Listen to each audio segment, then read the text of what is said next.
जय श्री राम। आइए आज बाल राम कथा के 7वें अध्याय में प्रवेश करते हैं। अध्याय का नाम है सोने का हिरण। राम को कुटी से निकलते देखकर मायावी हिरण कुलाचे भरने लगा। राम को बहुत छकाया, झाड़ियों में लुकता छिपता भागता वह राम को कुटी से बहुत दूर ले गया। राम जब भी उसे पकड़ने का प्रयास करते वह भागकर और दूर चला जाता। हिरण चालाक था, वह इतनी दूर कभी नहीं जाता था कि पहुंच से बाहर लगे। राम के सारे प्रयास विफल हुए, वे हिरण को पकड़ नहीं पाए। उन्होंने उसे जीवित पकड़ने का विचार त्याग दिया। धनुष उठाया, निशाना साधा और एक बाण उस पर छोड़ दिया। बाण लगते ही हिरण गिर पड़ा। धरती पर गिरते ही मारीच अपनी असली रूप में आ गया। मारीच ने माया से केवल अपना रूप नहीं बदला था, आवाज भी बदल ली थी। अपनी आवाज राम जैसी बना ली थी। धरती पर पड़े हुए वह जोर से चिल्लाया, हां सीते, हां लक्ष्मण। ध्वनि ऐसी थी जैसे बाण राम को लगा हो, वह सहायता के लिए पुकार रहे हो। बाण का प्रहार गहरा था, मारीच उसे अधिक देर तक सहन नहीं कर पाया। वह छटपटाता रहा। जल्द ही उसके प्राण पखेरु उड़ गए। रावण एक विशाल वृक्ष के पीछे खड़ा था, वह प्रसन्न था। उसकी चाल सफल हो गई थी। मारीच ने अपनी भूमिका अच्छी तरह निभाई थी। अब तक सब कुछ वैसा ही हुआ जैसा उसने सोचा था। उसे राक्षस अंकपन की बात याद आई। सीता का हरण हो तो राम के प्राण निकल जाएंगे, वह निशक्त हो जाएंगे। वह अगले चरण की तैयारी में जुट गया। मारीच की पुकार राम ने सुनी, वह पास ही थे। उन्हें समझने में देर नहीं लगी कि पुकार की मंशा क्या है। मायावी मारीच की पूरी चाल उनके सामने खुल गई। हिरण जानबूझकर भागता रहा, उन्हें कुटिया से दूर ले जाने के लिए। वह षड्यंत्र का अगला चरण विफल करना चाहते थे। उनकी चाल में तेजी आ गई ताकि जल्दी कुटिया पहुंच सके। वह मायावी पुकार सीता और लक्ष्मण ने भी सुनी। लक्ष्मण उसका रहस्य तत्काल समझ गए, राम की तरह। उन्होंने बाण चढ़ाकर धनुष दृढ़ता से पकड़ लिया, चौकसी बढ़ा दी। वे राक्षसों की अगली चाल का सामना करने के लिए तैयार थे। साथ ही राम का आदेश उन्हें याद था, उनके लौटने तक सीता की रक्षा। लक्ष्मण की ओर से इसमें चूक की कोई संभावना ही नहीं थी। सीता यह आवाज सुनकर विचलित हो गई, घबरा गई, दौड़कर कुटिया के द्वार पर आई। उन्हें लक्ष्मण से कहा, तुम जल्दी जाओ, जिस दिशा से आवाज आई है उसी ओर। तुम्हारे भाई किसी कठिन संकट में फंस गए हैं, उन्होंने सहायता के लिए पुकारा है। उनकी ऐसी कातर आवाज मैंने कभी नहीं सुनी। जाओ लक्ष्मण, जल्दी। आप चिंता न करें माते, लक्ष्मण ने सीता को आश्वस्त करते हुए कहा। राम संकट में नहीं है, हो ही नहीं सकते, उनका कोई कुछ नहीं बिगाड़ सकता।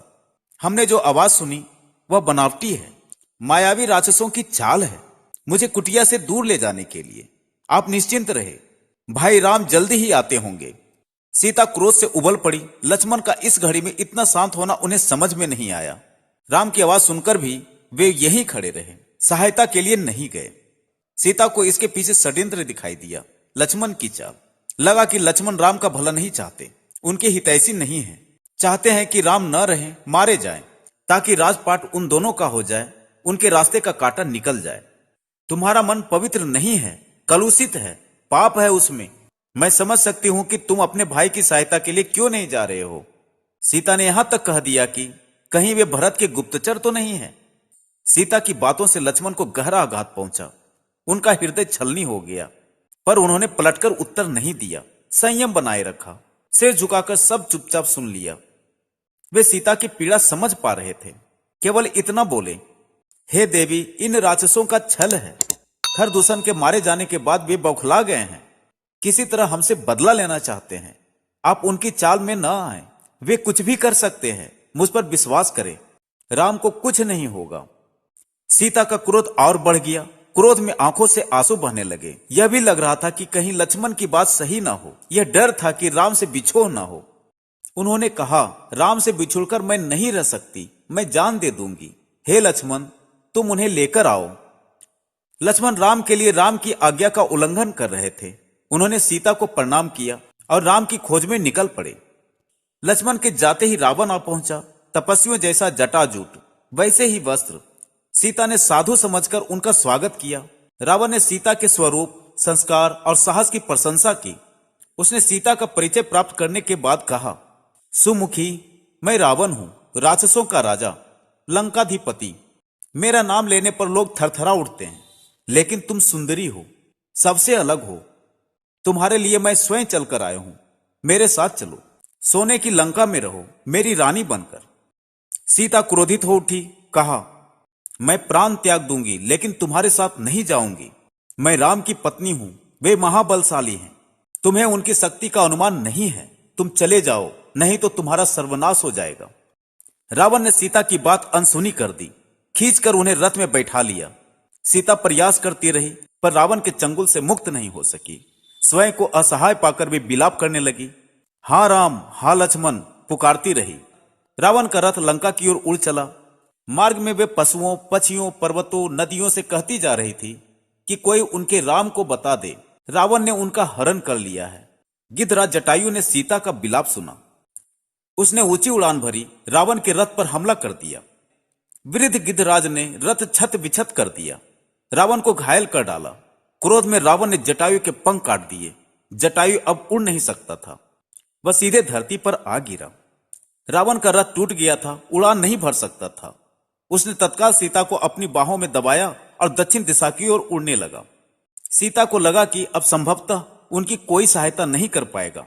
उनका बचाव केवल एक ही था, राम को किसी तरह समाचार मिल जाए। उन्होंने अपने आभूषण उतारकर फेंकना प्रारंभ कर दिया।